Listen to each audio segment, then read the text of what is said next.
అన్ని జన్మలలోకి ఉత్తమమైనది మానవ జన్మ అని చెప్తారు. అనాగరిక దశ నుండి కంప్యూటర్ వరకు ఎదిగాం. జంతువుల్లో లేనిది మనుషుల్లో ఉన్నది సంస్కారం. కానీ ఈ ప్రబుద్ధుడు ఏం చేస్తున్నాడో చూడండి.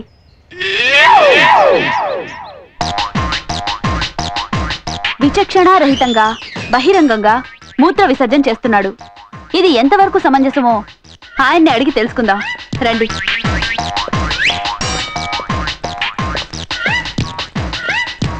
Excuse me. నువ్వా? మిమ్మల్ని ఇంటర్వ్యూ చేయాలి.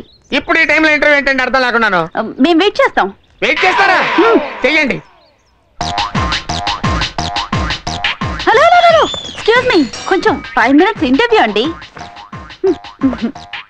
ఏంటండి ఇలా చేస్తున్నందుకు మీకు సిగ్గుగా అనిపించడం లేదా?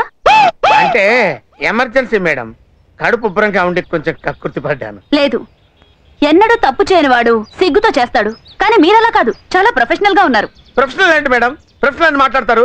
నేనేమన్నా మనుషులు తీసుకొచ్చి అక్కడ పోయిస్తున్నా డబ్బులు తీసుకుని? ఇది మీకు బాగా అలవాట్లా ఉంది మేడం.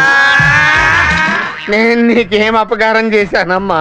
ముందు నాకు ఆన్సర్ చెప్పండి. ఏంటండి? పిల్లలు చదువుకునే ఈ లైబ్రరీని పాడు చేయడానికి సిగ్గుగా లేదు? ఒక సిటిజన్ గా మీకున్న రెస్పాన్సిబిలిటీ ఇదేనా? అరే, ఇంట్లో పెంచుకున్న బొచ్చు కుక్క కూడా దీనికోసం బయటికి వెళ్తుంది. ఏంటమ్మా, రాష్ట్రం మొత్తాన్ని నేను ఒక్కడే నాశనం చేస్తున్నట్టు ఇంత కలరింగ్ ఇస్తున్నావు? తల్లి, నీ పుణ్యవాని ఉద్యోగం పోయింది, పెళ్ళాం విడాకులకు అప్లై చేసింది, చివరికి ఇది కూడా పోసుకునేవా అమ్మా? నీకో దండం, నీ టీవీ నేనుకో దండం అమ్మా. నా మాట విని ఎళ్ళు తల్లి. ఇదిగో నేను ఇక్కడే కూర్చుంటానమ్మా. ఇక్కడ ఎవడో పోయకుండా చూస్తానమ్మా. ఎళ్ళు తల్లి, నీకు దండం పెడతాను. ఎళ్ళమ్మా. కళ్ళకు కూడా వచ్చేటట్టు తల్లి. ఎళ్ళమ్మా.